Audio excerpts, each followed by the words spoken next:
because sometimes patients come out of that.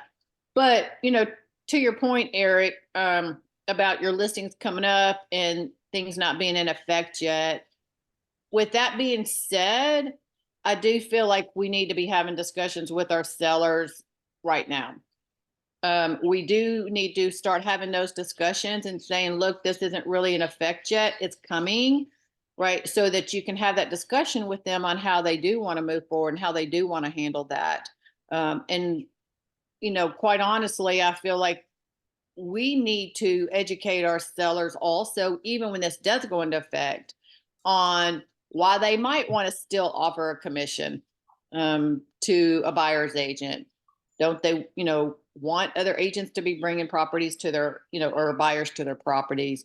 Not all buyers can take on an additional X thousands of dollars in additional closing cost on top of what they're already using for closing costs. So I do think we should have those discussions with our sellers now. And part of that is the reason why we're here today, because how does that discussion sound? What do we say? How do we say it? There's no doubt that if you want more people, more eyeballs on your home, you need to offer it within a structure that allows for more people to know it exists. And how we get around, and I don't mean get around negatively, I mean positively. How do we get around the new rules coming? Leo did a great job the other day, last week, on talking about some of the changes and how far EXP has moved. But now it's a matter of we're dealing with real buyers and real sellers right now, and not only having the conversation so they're prepared later, but having the conversation so we know what it sounds like coming out of our mouths. Because if we're not practicing it now, we're not going to be experts by August. And so that would be a cool thing. I'd love to get somebody else's opinion of what do you say to a seller now? What would that sound like? And am I the only person that's interested in that? Or show of hands, Chuck, Fred, are these interesting conversations? And how does that sound? Jeff, Tim, Kathy, you guys are running volumes and teams. What would you recommend? So I'll tell you what I say, and then everybody else can chime in, or what my conversations are. Is you may or may not have heard about the lawsuit that's been going on, but there's going to be coming a change come August that doesn't really quote unquote require a seller to pay a buyer's agency commission.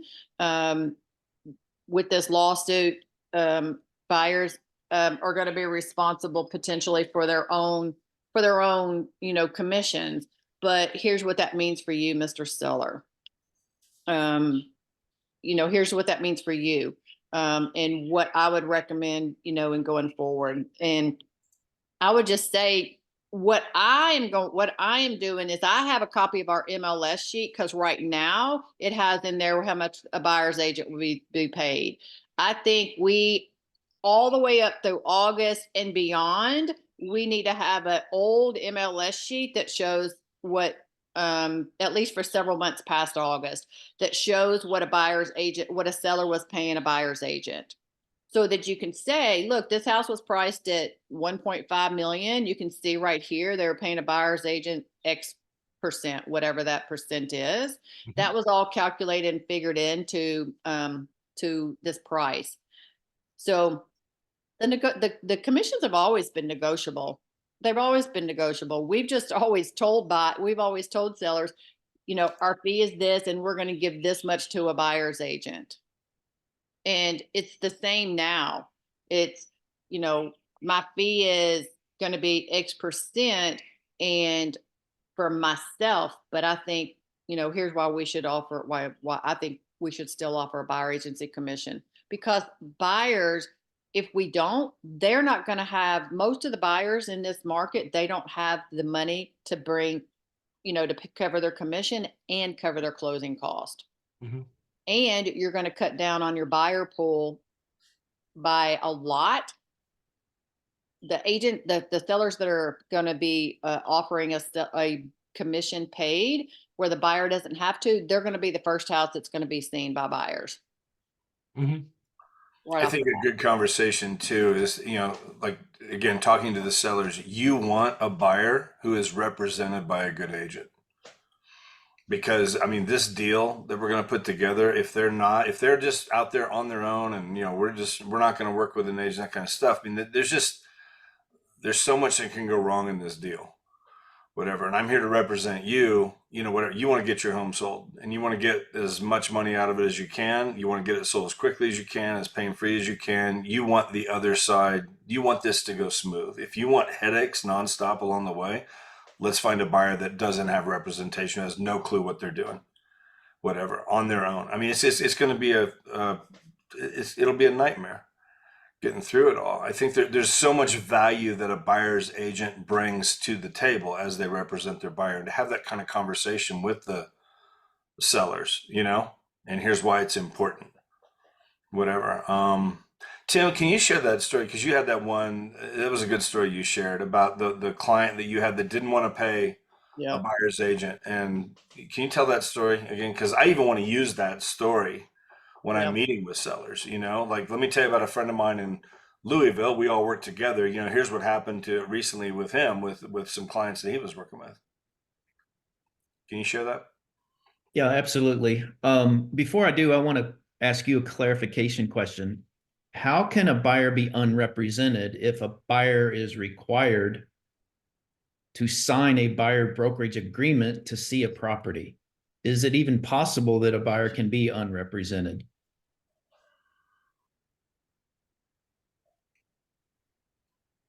It's a good question. I mean, if a buyer comes into an open house that you're holding open, you represent the seller. But if the buyer says, I want to write a contract, I don't know the answer to that. Yeah. I don't know if that's a gray area. I know we still represent the seller, and it's okay to show that buyer the house in an open house because of our seller representation. But if they call you that night and say, hey, I'm ready to write an offer on that house you showed me today, I think we need a buyer brokerage agreement with that buyer. So I'll go on to what you said, and I want to add one thing to what you and Kathy both said as well. When you go on that, and this is up to us guys, the selling side is going to dictate how this ultimately goes, I believe. I do too. You're going to have to go in and when you talk about your marketing plan, I have a menu of services. I'll do these 5 things at this percent. I'll do 7 things at this percent. I'll do all 15 of these things at this percent. And in those percentages, I have included X percent to be paid to a buyer's agent. And the comps we've already gone over take that into consideration. We can sell that house for X and we take Y percentage out, which both pays me and it'll pay the buyer's agent. And I think that's in your best interest, because if we're not offering any commission to the buyers, I'm going to be getting calls constantly from buyers agents asking me if we're willing to pay a percentage. And when I have to say no, they're probably not even going to show your house. So it's truly in your best interest to put your best foot forward. And I've already covered this in the amount you're going to sell it for. And we go forward. It's always been negotiable. It's still negotiable. You don't have to do that. That's just my recommendation, to sell your house for the most money in the shortest period of time. I think that's what we say. So now going back to that, I said all that to the story Jeff's asking me to tell. And I listed a gentleman's farm for $450,000, and he got wind of this whole lawsuit thing, and he said, no, I'm not willing to pay a buyer's agent. I know what's coming down the pike. I'll pay you, but I'm not paying a buyer's agent. I could say, okay, that's your prerogative.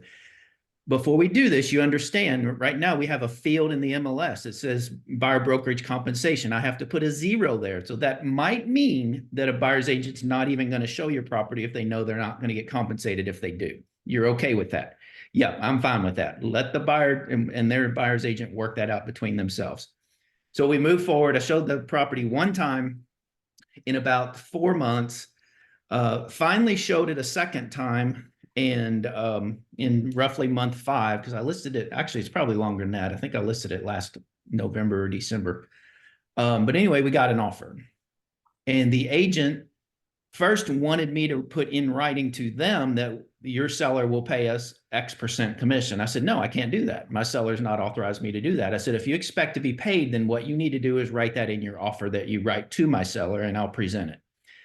So she did, and she said, I want 2.5% along with her offer, and they lowballed it, and we negotiated back and forth. Well, see, all of a sudden he got willing to pay that because it was in his face. And we still haven't worked that deal out, although yesterday I got a text saying, is your seller still willing to sell for this price under the terms we discussed? And I said, yes, he is.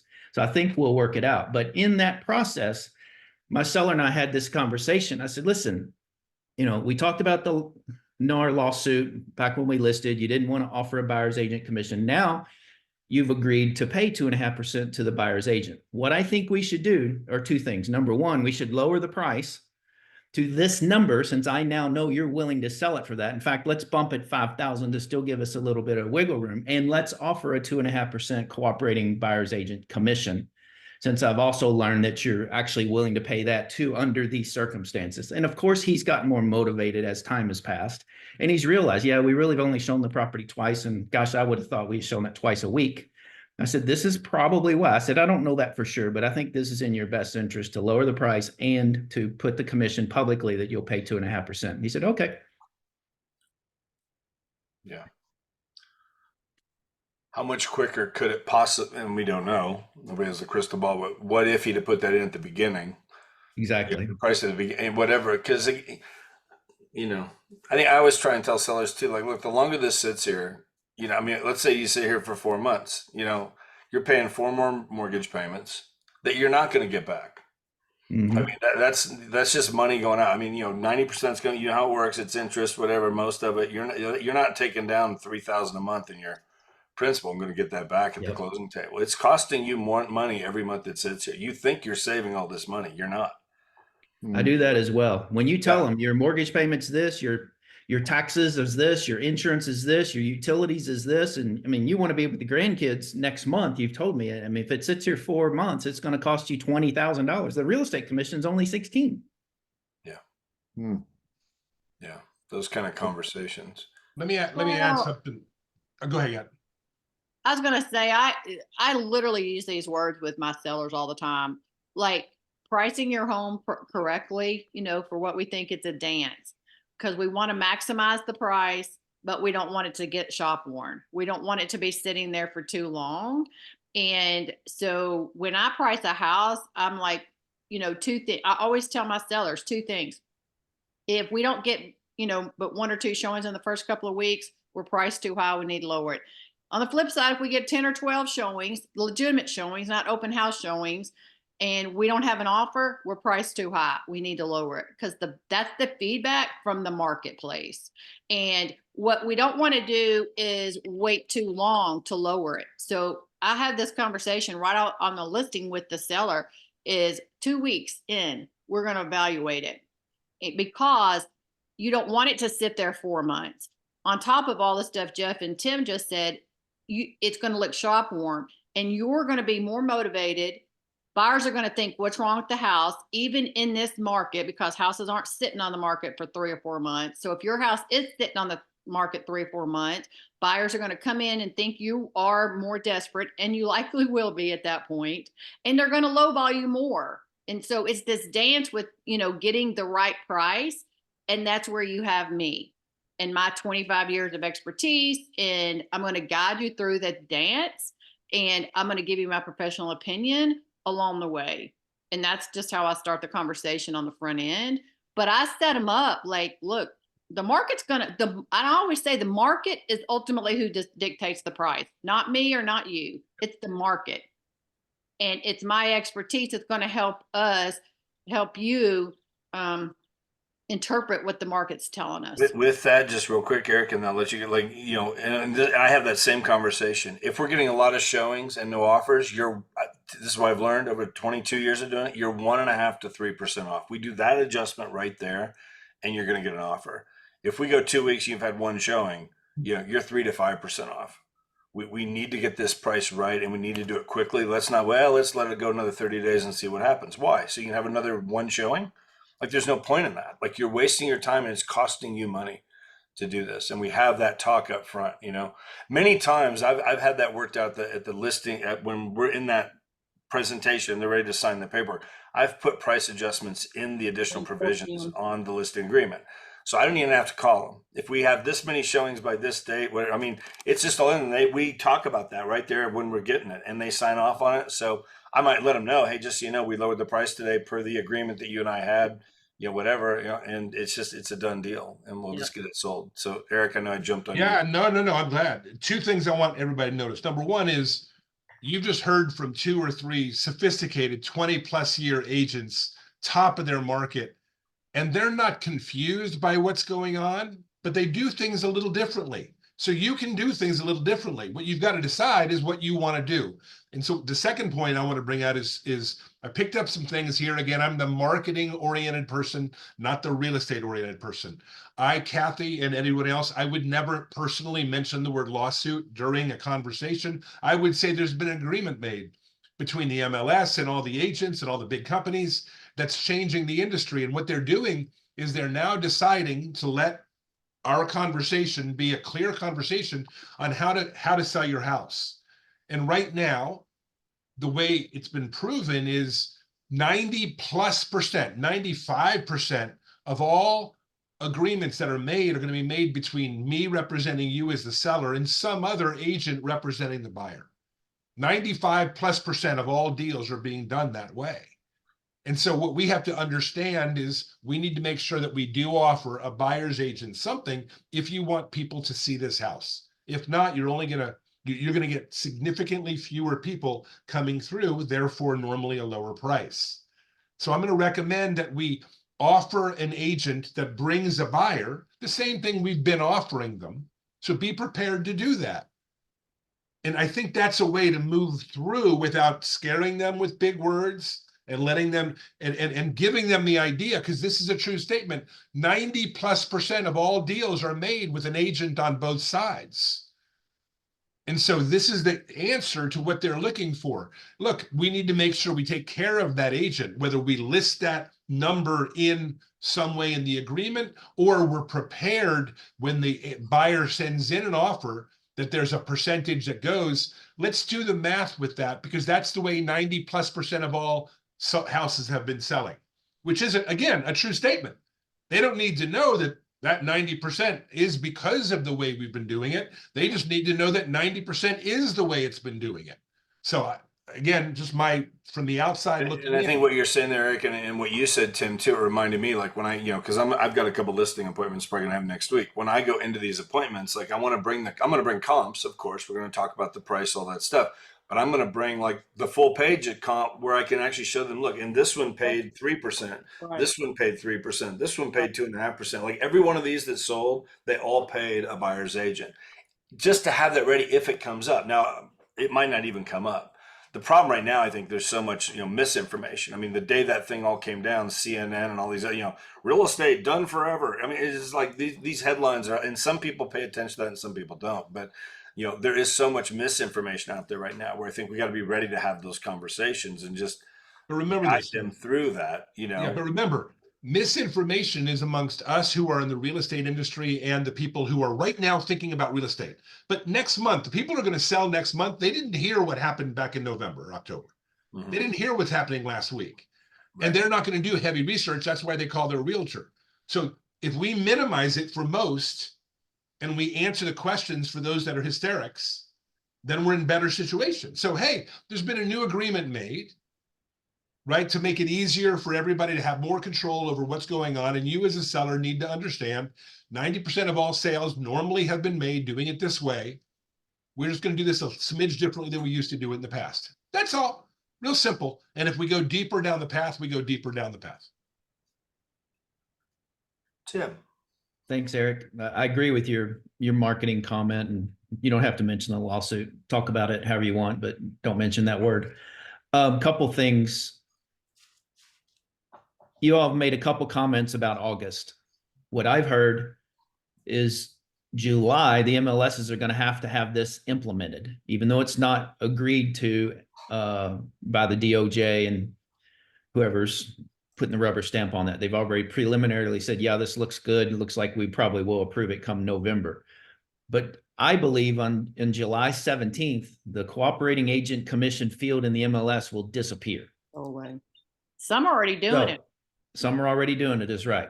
So there's two conversations. One, you need to have the conversation, okay, Mr. and Mrs. Seller, we're going to sign this listing at 6%, and we're going to offer 3% to the buyer's agent as we've agreed. You understanding that all of this is negotiable, but be expected to hear from me come mid-July because we may have to change the agreement saying, okay, this listing, I'm going to represent you for 3%, and there is no 3% field in the MLS anymore. But I'm going to come back to you with a document that's just between us that says you're willing to offer 3% to the buyer's agent at that time, if that's how you feel at that time. Because I need to be able to answer the question affirmatively or negatively if you are or are not willing to pay 3% to a buyer's agent when I get all those hundreds of phone calls, which totally sucks for us. A buyer's agent that has to call every listing agent to find out if their seller's willing to offer a compensation is ridiculous. But I want you to have that thinking in your mind, and you might want to go ahead and prep your seller. Yeah, there's going to be an additional agreement or an amendment that we have to sign come mid-July. The other thing, based on what Jeff was saying, and I'm doing the same thing, going with comps and showing that all these past sales in your neighborhood, this is what was paid. I'm going to make this recommendation. I'm going to go into my MLS and I'm going to download every sale in the MLS to a CSV file for the last 12 months.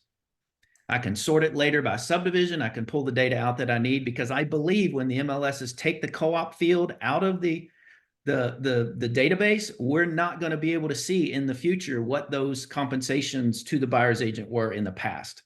So strongly recommend every one of you do that prior to your MLS pulling that field, and then you've lost that data forever. Because then you've lost the ability to show, here's the last 10 sales in your neighborhood, and these are the compensations that were offered to the buyer's agent. Does that make sense? It's good. Yeah. Yeah, I was gonna have a couple of sheets, but I like the idea, to always have, but I like the idea of All pulling. that data down. Good stuff. Mhm. Yeah, I think you've got to do that, because if you can't show them data in their neighborhood, it's not going to be as meaningful to them. Yeah. One thing just on the listing topic, I don't know if you guys are seeing this. I mean, one of the things we're seeing here is, I mean, we're seeing a lot of homes come on the market. It's that time of year. The days on the market is really starting to add up. Mhm. I just think, I don't know. I think there's going to be people that have to move. There's always going to be people that have to move, whether it's a divorce or a death or a job transfer, just us here in Colorado Springs military stuff. There's just always going to be people that have to sell or have to buy. But I get the sense right now that there's just a lot of people between the rates, hovering at 7, a little bit under, then they're back over, that kind of thing. But also, I think just the economy, I think just the time that we're in, the election coming, there's just all this uncertainty going on. It just makes me think that there's just a lot of people that are, let's just hang tight unless we have to do it, Mm-hmm. And so I'm starting to just wonder, like, I know with some of the appointments I'm going to be going on, I'm going to be having that conversation in the sense of, like, just if I find a seller, for me personally, if I find one that, well, we just want to see what happens, we don't have to do this year. We want to put it on the market and we're ready to move. If so, if not, we can definitely wait till next year, kind of thing. Like, I'm not even sure I want that listing, because they're going to want to overprice it. They're going to want to get maximum value for it. And I just think the name of the game right now is it's going to have to be priced like right to get it done. Do you want to list the house or do you want to sell the house? I'm not interested in listing your house. That just costs me money. I'm interested in selling your house. I'd love to help you sell your house, and we can get that done in the next 30 days if we just do it right. If you listen to me, here's the prices, here's where it needs to be. If you want max up here, I might not be your guy. Based on, depending on what I'm just thinking this through as I'm going, because I know we're going to get some of those. It's that time of year. That's just one of the things. I don't know if anybody's seeing that or has any thoughts on that, but For me, because inventory is still low, relatively low, and I am trying to maximize the price. But again, I go back to my 2-week thing, my 2-week comment that I said a minute ago. So I want to maximize the price. Now if they want to get way out there, I'm not doing that.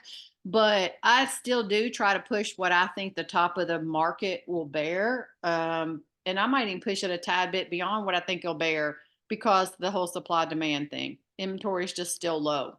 And so I want to test it because I don't want to leave money on the table for my sellers. For sure. So I guess I'm just looking for motivated sellers. You know what I mean? Because it's just For the sure. ones that are just kind of like, you know, whatever. We don't have to do anything. Let's just see what happens. Oh, that's Just- completely a different story. Yeah, right. those, And we're going to get some of that because it's this time of year, you know, whatever. Like they don't, I don't know. So and I think in there the question is, you know, to ask them is what is the least you're ultimately willing to sell it for? Because if that's not even realistic or ballpark, I don't need to know the exact least, but right. you know, because if you don't feel like that's realistic, then 100% I'm not wasting my time and marketing dollars and all of that as well. Right. But unless anyone else has a comment around all this, we got 30 minutes left. I'd like to pick up some conversation about yesterday's training and the Revenos and what thoughts, if anybody was on that yesterday that's on here today. I thought there was a lot of good stuff, and talking about looking for picking up more business. There was a lot of good stuff on there yesterday about Really that. good yesterday. Eric, are you still here? He's gone. Yeah, he Oh left. man, I was gonna, We offended him. I don't know. We did something. yes. I would love Oh, for I him doubt to- that. It is my turn. He always Is that even possible? anyway, I was gonna suggest, which I'll tell him Friday, but that he does the eight ways to lead generate and uses Revenos and all this that EXP has as one of them, if he updates his video that he did. But was anybody on there yesterday? Were you on there yet? I do think, and we can talk about this on Friday, guys, when we meet, but I think it's something we need to send out to everybody. Yeah. Like literally send it out to all the Freedom Team. Like, please watch this when you can. I mean, it's just, there was some really good stuff in there. This whole idea of bundle select. I love the idea of it, you know? I don't know if you guys are, Tim, are you familiar with that? Bundle select? No. I wasn't either until yesterday. Trish is the one that told me, like, hey, you should bring in Dawn and let her talk about this button. So we did.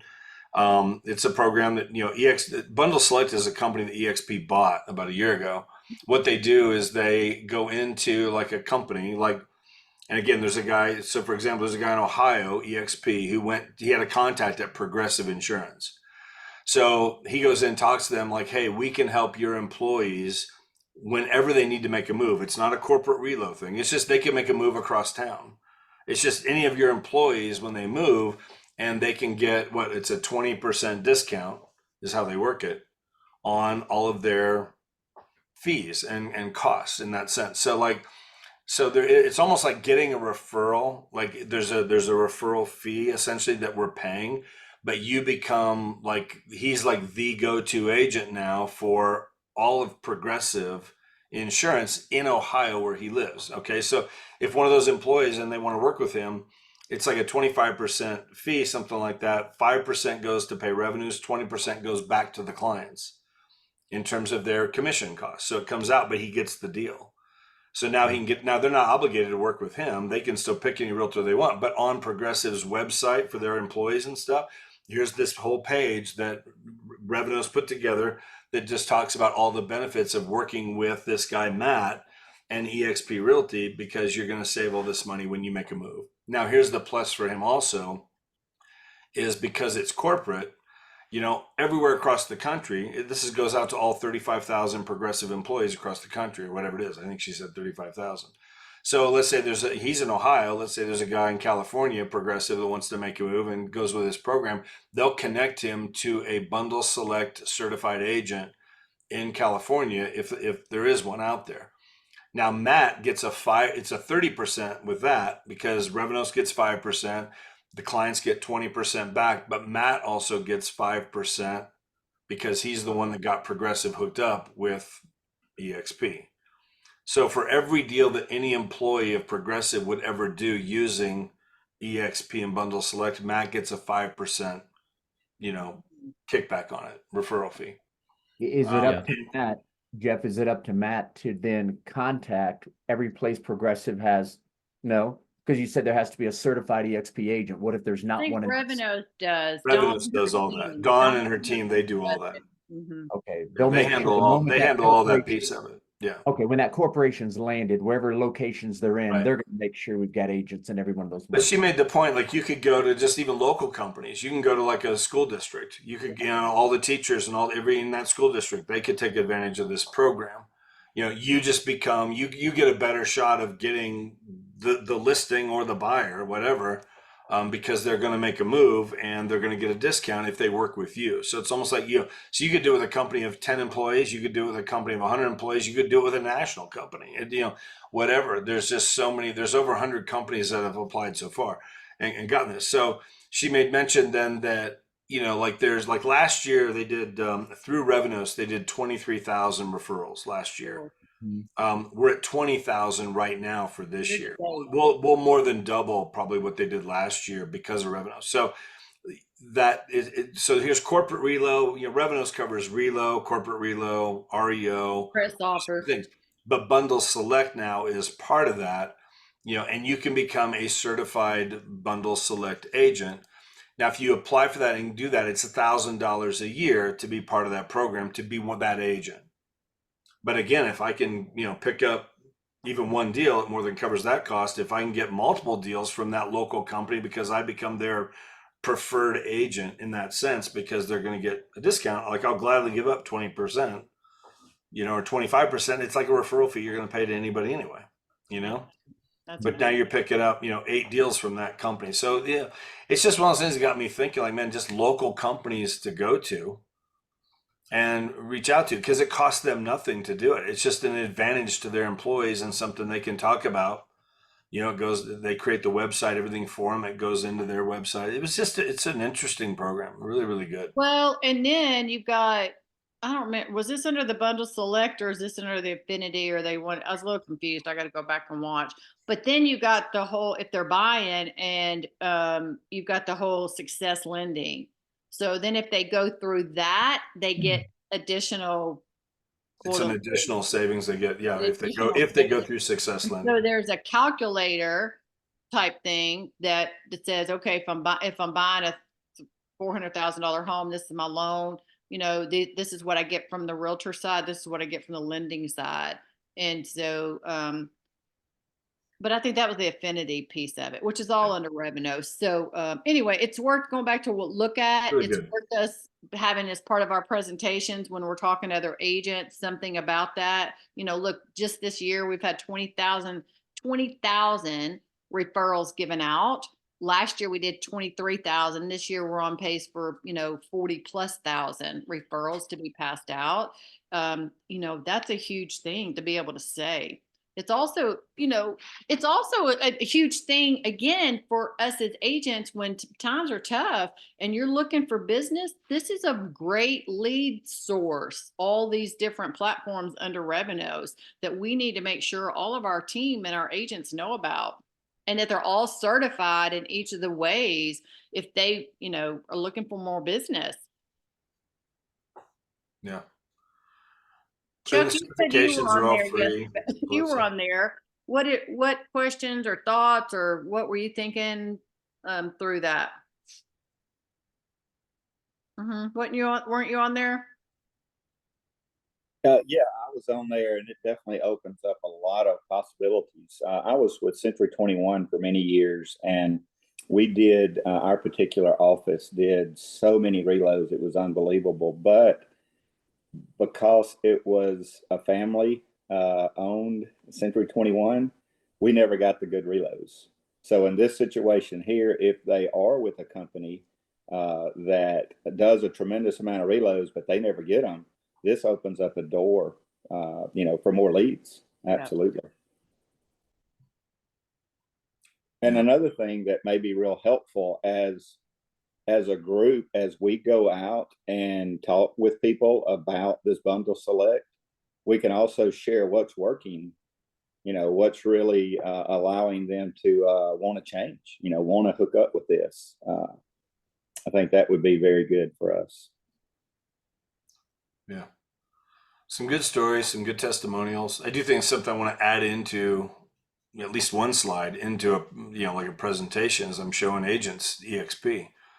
you know, because I've run into that here, Chuck, where I've called, like, I think it was like even Coldwell Banker, they have like some sort of a corporate reload program that they do. And I've talked to agents that just not open to looking or anything. Like, I just can't leave because I get, 6 deals a year, just pretty much guaranteed that are going to be corporate reload, which is all fine. There's big referral fees and all that kind of stuff with those corporate reloads. But it's like, look, we do that too, but we also do this. Like, again, 40,000 referrals by the end of this year coming through EXP. Like that doesn't need to change. Like, you come over here, you just get more, plus all the other things that we can do, all the other benefits. Like, just, again, I don't know. It gets me thinking in a lot of different ways. It was really good yesterday. Yeah. I think it's something that we should put out there because there's, just another way to pick up more business. Like, why not get certified? The certification, all this stuff is free, like the REO and the Relo, and they offer those trainings every day. I put the link to the calendar yesterday in the Freedom Team workplace group. Because all that schedule, they're doing, every day, almost every day, there's some sort of a training of Revenos, different modules to get certified on. You have to take them in order, but you can get certified REO, you can get certified Relo, all that kind of stuff, and then start getting those referrals sent to you. Bundle Select does cost, to actually become one of those agents. So anyway, it was interesting. It was good. Pin that calendar post, Jeff. I think we might ought to pin that. Might be good. Yeah, with some explanation on it. I need to go in there and just put something on there because I just copied it over or shared it over. Yeah, I could do that. Something up there at the top for people to see. But I just think this is something that we continually talk about and remind our agents about, right? And go look on it's pinned at the top of Freedom Team. You can go, get certified. It's free to get certified. Get certified in there and put your name in the hat to get some of these referral things. Yeah. And like Dawn mentioned yesterday, when they started the BPO stuff, she put an email out or a message out on Workplace that she had 1,000 BPOs that needed to be done. I guess they were across different cities and was just looking for people that wanted to get certified to do BPOs. And those you get paid to do. She didn't talk about how much you get paid, but I think it's anywhere from $75 to $100. So again, if somebody picked up doing a BPO and they did 10 of them, they could make, maybe $1,000 just doing BPOs. And my experience in doing those in the past when I was at Coldwell Banker, Jeff, is when those end up going to list, you get the listing if you did the BPO on it too. Right. Those foreclosures when they go through the foreclosure process. And so not only do you get paid a little bit of money doing the BPO, which is kind of like doing appraisal, like it's very detailed like that, you probably get the listing on it when they go into foreclosure. Anyway, really good stuff. I want to clarify that, everybody. She said, when I was at such and such, this is the way they do it. I don't think that's the way it's done today. If you do BPOs for free, you get the listing when they list. If you got paid for it, anybody can get the listing. So that correlation is not necessarily the case. Quick story on that. I had a guy that was going to leave EXP, and because he's just really struggling, had to get a job and so forth. And I said, well, don't do that. He was saying, I really can't even afford this $85 a month. And I directed him to go to the BPO scenario, because I think it's 50, 75, $100 right in there, $50 on up. I said, just sign up to do that and start doing BPOs for some fee, whatever it is. I don't want to say what it is because I don't know for sure, but he started doing that. And, now he's making $400 or $500 a month doing BPOs for a fee. He may or may not get those listings, but I also had him go to, I can't remember the name of the division. And Jeff, I didn't know what you were talking about. I just didn't realize they branded it Bundle Select, which is a phenomenal program. But, he also went to this affinity program where corporations, sorry guys. And he's now doing free BPOs. And we've been told, in fact, we did BPOs on 26 properties. And we've been told this corporate client, this is an investor client, is going to be listing those properties in either April or May. Now, obviously, we're heading towards the end of May. So we're expecting to pick up quite a few listings, and those BPOs we did for free. So I just say that because you have somebody that said, man, I'm really struggling. What do I do? Send them to do BPOs and get paid for it at a minimum. Yep. Where do you go in? Is there a place in workplace, or where do you find that group? Give me 1 second on that. That's a yeah. Looking it up. There's Okay. an REO mastermind group. Would someone help me with BPOs? Like a lot of the conversation is under the REO mastermind. REO group. There's an REO group. in REO workplace. mastermind. It's REO mastermind. It looks Okay. like that's where all the conversations for the most part are. I'm looking right now. But what I was talking about, those were not REOs. Those are corporate clients of EXP. They're not real estate owned by banks. These are investors that want to sell their real estate portfolios. But if you just put in BPO and workplace, and you see all the thread, most of the conversations around BPOs are under that REO mastermind group.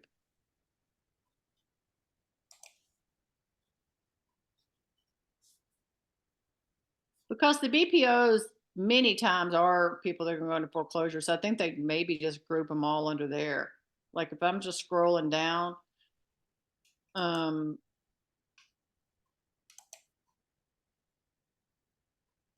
there are some under the EXP commercial too. So maybe did they do those as well? 80% of these conversations are under that REO mastermind about BPOs. Actually, probably 90%. This particular group is part of Revenos. Okay. I can't find the contact. I was looking for the guy I actually had a workplace chat with, but it's been so long ago and I don't remember his name to be able to Right. search it out. Okay. Well, we can figure that out. Go into Yeah. Revenos. Just go to Revenos, go Yeah. to the top dog that runs the Revenos group and he'll point you to the person you need to talk to. Okay. Now this is good to know. How can you find Revenos? I'm checking in workplace. If you want to workplace, just type in Revenos, REVENOS. Oh, E. Yeah. Yeah. And you'll It's like see. revenue, only Revenos. Got it. OS. Found Instead it. of UE. Thanks. Yeah. You'll see there's groups in there.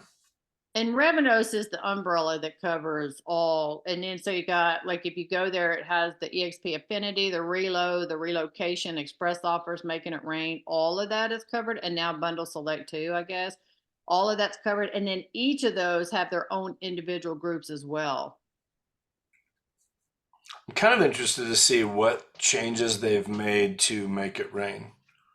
Yeah, you did say that. Yeah, I did it for a little bit, didn't get much with it, and I've heard very mixed things about some agents that have done great with it. This is like I'm going back 2 and 3, 4 years. Agents that did great with it, other agents that I spent I did it for 3 months and got nothing. I mean, I've heard a very mixed bag of things, but now I don't know what they've done. She talked a little bit about that yesterday in terms of like we've really ramped that up and made changes to it. I'd be curious to see Anybody using it? how that works for people, because $250 minimum, but if you can pick up however many leads coming in, and I don't know how that works. Again, I don't know. Anybody using that's on here? The Make It Rain? Yeah. That ties right into KB Core too, right? Yeah. Be interesting. I to see. actually used it maybe 3 years ago, long time ago, Yeah. but for just a month or two. And they I got a lot of revamping. names, but Yeah. nothing ever came of it. Yeah. Well, like Jeff said, she mentioned they've done some revamping. 2 or 3 years ago, agents that I had that were using it they didn't really feel like they were great quality leads. But it sounds like they've been doing some things to that program that it's better. So I would be curious to hear from anybody that is using it and what experience they are having. There's probably I hadn't even looked. I mean, like I said, I think each of these have a group. They're probably under. There is a group here. I'm Make just It Rain looking. group. Yeah. I just looked. I just did a search, Making It Rain. Right here's a workplace group for it. So if you look at the first 2 or 3, is there anything in there that talks about? That's an old pin post, man. That's almost 2 years old. So I don't know about that one. And here's one yesterday. Let's see. Rainmaker alerts. A few days take advantage. 50% discount on our lead generation services with. Okay. I don't know. Be interesting to go down and scroll down through here, just get some different comments and see how it's working. Yeah. So this one, yeah. Anyway, that's there. So might have to look into a little bit. I like to try stuff and then just if it works, then get it out to everybody. Whatever. I mean, I don't want to tell people go use this and then it doesn't work for them. Yeah. But anyway. Hollywood. Sam's got the shirt and the glasses now. I went out in the sun and my transitions went black on me. My 14-year-old little dog that barked a minute ago has to go potty, and when she has to go, she has to go. So. We didn't hear the bark, just so you know. No, you didn't. No, I didn't hear anything. Wow. Yeah, when you turned off your mic and said, sorry about that, whatever. There was I didn't nothing. hear it either. So Mm-mm. That's hard to believe. yeah. Well, I'm just like your dog. Hey, boy, you gotta go. TMI. Well, I gotta go. Get out of the way. And you're not the only one. Let Steve outside. Does anybody else have anything that they want to talk about? Any other experiences y'all are having, or? I got a little rah-rah I'd like everybody to hear. It's just my opinion, but there were 1.4 million realtors in the US. I don't know how many we have today, but I believe 400,000 of them will leave the industry. Yeah. I also believe there's trillions of dollars of sales in real estate every year in the US.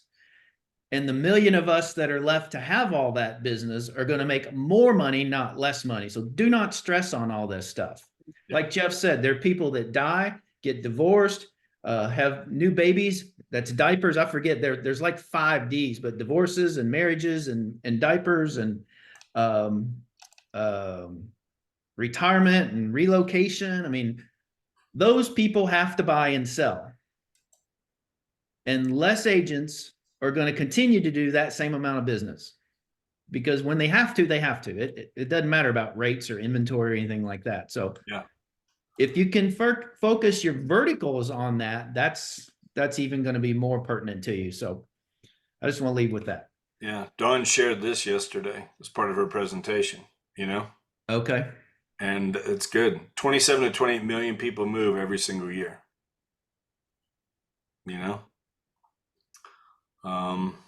17.5 million moves annually, military relo, housing and family issues. So again, everything you're saying, 100%, it's not time to panic. It's just, we're always in flux. I mean, there's always a different change and a new twist. I mean, Colorado, when I started real estate here, our contracts to buy and sell, our contracts to buy a house were like, I don't know, 9-10 pages. Now they're 19. I mean, just every year it gets longer. Steve, you know that story. It's just, here comes a new pair. And it's no wonder that Colorado's not part of one of the states that EXP can do their contracts in, whatever. Like, I don't know. We're just in a whole different world. How many is it in Kentucky, Tim? How many what? How many pages is your contract in Kentucky? The whole contract package is over 20 pages. The purchase agreement itself is about 9. Yeah, we're 11. 19's nuts. Our purchase agreement now, it's like 19 pages, then you got the disclosures and you got everything else. It's just, yeah. That's crazy. It is, So Jeff, how do I get that single slide? How did you separate that from the presentation? I did yesterday when we were on it. I liked it. So I took a screenshot of it and then right now it's saved into a PowerPoint. I could send that slide to you.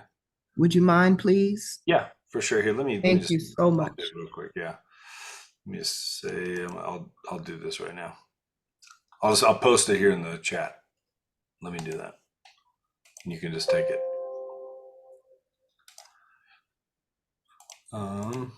Sorry.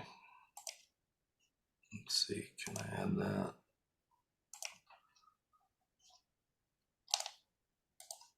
There you go.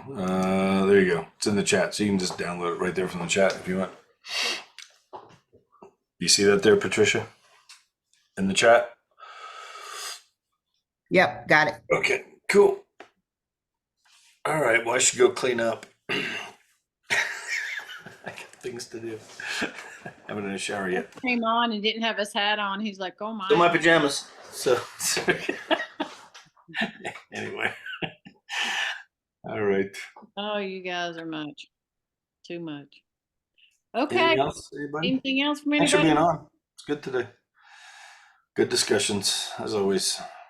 So, cool. Should I post this? I could post this later, recording. Should we start posting some of these? What do you guys think? If you would, I've missed part of it. I'd really like to. The get first caught half up. hour was all about NAR and stuff. That was good. You know, different things. We could start posting them in there. Yep. I mean, You might know, as if we well. want.